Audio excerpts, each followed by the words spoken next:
Assalamualaikum warahmatullahi wabarakatuh. Alhamdulillah walladzi arsala rasulahu bil huda wa dinil haqq liyudhhirahu ala dini kulli wa kafa billahi syahida. Asyhadu an la ilaha illallah wahdahu la syarikalah wa asyhadu anna Muhammadan abduhu wa rasuluh. Allahumma sholli ala Muhammad wa ala alihi wa sahbihi ajma'in, amma ba'd. Qala wa ta'ala a'udzu billahi minasy syaithanir rajim. Bismillahirrahmanirrahim. Ma kana 'alan nabiyyi min harajim fima faradallahu lah. Al-ayah shadaqallahul azim. Bapak Ibu jamaah Masjid Baitus Salam yang dirahmati Allah, meneruskan kultum 2 minggu yang lalu, yaitu meneladani Rasulullah dalam beristri dan berpoligami. Kesimpulan dari pertemuan yang lalu adalah bahwa Rasul dalam beristri setia dengan istri pertama dan tidak menikah dengan wanita lain hingga istri pertamanya tiada.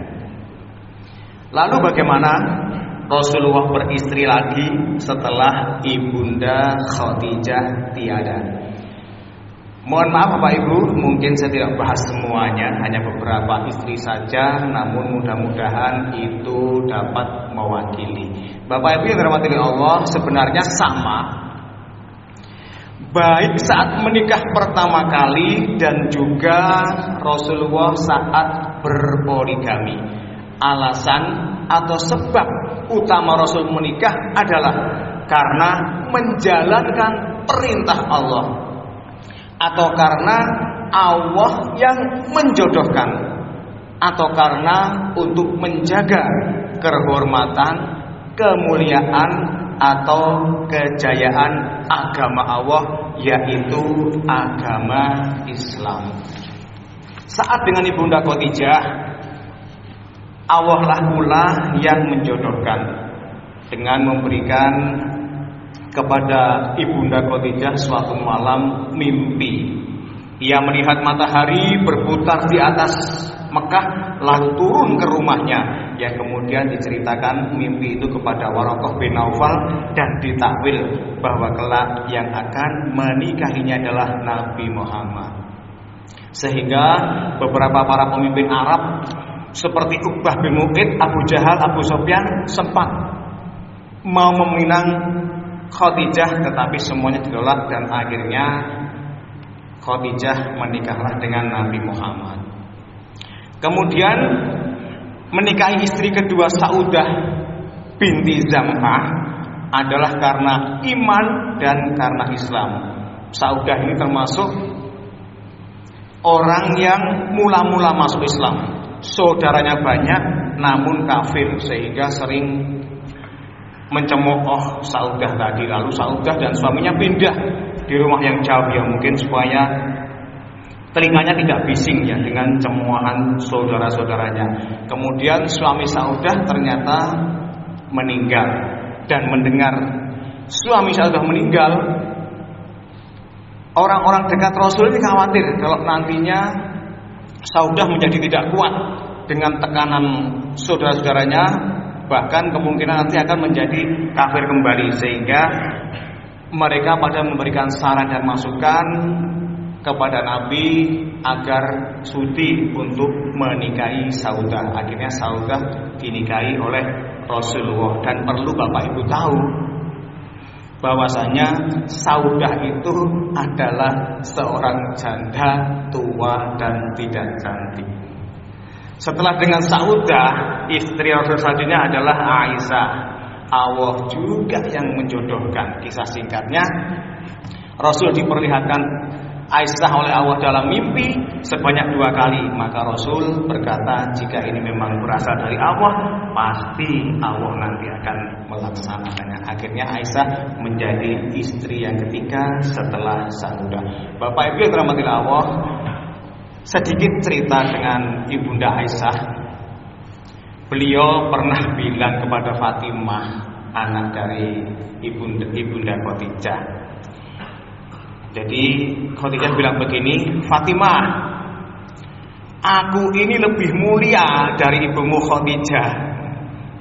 Ibumu dinikahi Rasul saat sudah janda, sedangkan aku dinikahi Rasul saat masih perawan. Mendengar itu Fatimah ya agak bingung mau jawab apa ya. Lalu Fatimah pulang laporan komandannya ya, yaitu Rasulullah. Lapor komandan, laporan Ibunda Aisyah bilang begini. Maka Rasul pun bilang, kembali ke Fatimah kepada Ibunda Aisyah, katakan padanya, kata ayahku Ibunda Khadijah yang lebih mulia, sebab walaupun ibuku janda tapi dinikahi Rasul saat Rasul perjaka. Engkau memang perawan, tapi Rasul menikahimu saat sudah menjadi duda. Akhirnya Aisyah tersenyum. Mungkin orang sekarang sambil bilang, iya juga sih, itu mungkin ya. Bapak Ibu yang dirahmati Allah, kita lanjutkan. Termasuk dengan ayat pembuka tadi, yaitu Quran surat Al-Ahzab ayat 38. Maka alan nabiyyi min harajin fima faradallahu lah. Tidak ada suatu keberatan pun atas Nabi tentang apa yang telah diperintahkan atau ditetapkan Allah baginya. Yang dalam tafsir Ibnu Katsir dijelaskan bahwa ayat ini merupakan perintah Allah kepada Rasulullah untuk menikahi Zainab. Zainab sebelumnya istri seorang budak sekaligus anak angkat Rasul, yaitu Zaid bin Harithah. Setelah Zaid merdeka, rupanya Zaid menceraikan Zainab. Sementara kondisi saat itu orang jahiliyah memandang mantan istri budak itu hina. Maka Allah yang menciptakan Zainab memerintahkan kepada Rasul untuk menikahinya. Maka sudah pasti Rasul taat. Dan sesungguhnya Pak Ibu, para nabi-nabi terdahulu pun yang mereka istrinya 100.000 dan lain sebagainya, itu bukan semata-mata kemauannya sendiri atau hawa nafsunya sendiri, tetapi karena semata-mata mentaati perintah Allah. Sebagaimana lanjutan ayat di atas, sunatallahi fil ladina khalau min qabl. Allah telah menetapkan yang demikian sebagai sunnahnya juga kepada nabi-nabi yang telah berlalu dahulu. Wa kana amrullahi qadaran maqdura, dan adalah ketetapan Allah itu suatu ketetapan yang pasti berlaku.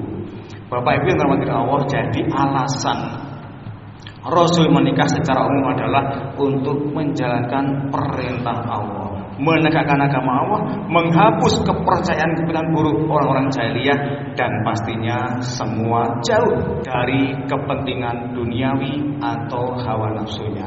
Rasul pernah bersabda, wanita itu dinikahi karena 4 perkara. Limaliha, karena hartanya, wali hasabiha, karena keturunannya, wajamaliha, karena kecantikannya, wali diniha, dan karena agamanya. Kemudian beliau memberikan penekanan, maka pilihlah olehmu wanita karena agamanya. Tarbat yadaka, engkau akan beruntung. Rasul itu Bapak Ibu sama antara ucapan dan perbuatan. Setelah Khadijah tiada, ya beliau juga menikah dengan istri yang kedua Saudah, sudah janda, tua, tidak cantik. Sebab Rasul mengutamakan agamanya. Ya tentunya beda ya dengan kebanyakan orang-orang zaman sekarang yang mengaku sebagai umatnya. Misalnya saat kita juga sama paling ya, saat anak kita dilamar, biasanya yang pertama kita tanya, kerja di mana nak? Kalau begitu calon menantu kita bilang di Pertamina, kita langsung, wow keren. Kalau jawabannya, saya jualan martabak pak. Karena kerjanya jualan martabak, masih penasaran ya. Kemudian ditelusuri nasabnya, oh kamu jualan martabak, kalau bapak kamu kerja di mana ya? Bapak saya presiden, Pak. Langsung kita senang. Biarpun jual martabak, ternyata anaknya presiden. Bapak Ibu yang dirahmati Allah, selain hal-hal di atas, untuk istri-istri yang lainnya lagi ada yang sebelumnya karena menjadi tawanan musuh. Ya masa orang Islam ditawan orang kafir, maka kemudian ditebus, dibebaskan oleh Rasulullah, bukan tidak punya siapa-siapa, lalu dinikahi Rasul dan lain sebagainya. Ada yang karena suaminya pada ikut jihad fisabilillah dengan Rasulullah, kemudian meninggal di medan perang, kemudian dinikahi Rasulullah. Tentang Ummu Salamah dinikahi Rasul, insya Allah nanti ikut materi berikutnya. Semoga bermanfaat Bapak Ibu. Lebih dan kurangnya mohon dimaafkan. Mas Rian suaminya Mbak Asih, cukup sekian dan terima kasih. Subhanakallahumma wa bihamdik, asyhadu an la ilaha illa anta, astaghfiruka wa atubu ilaik. Wassalamualaikum warahmatullahi wabarakatuh.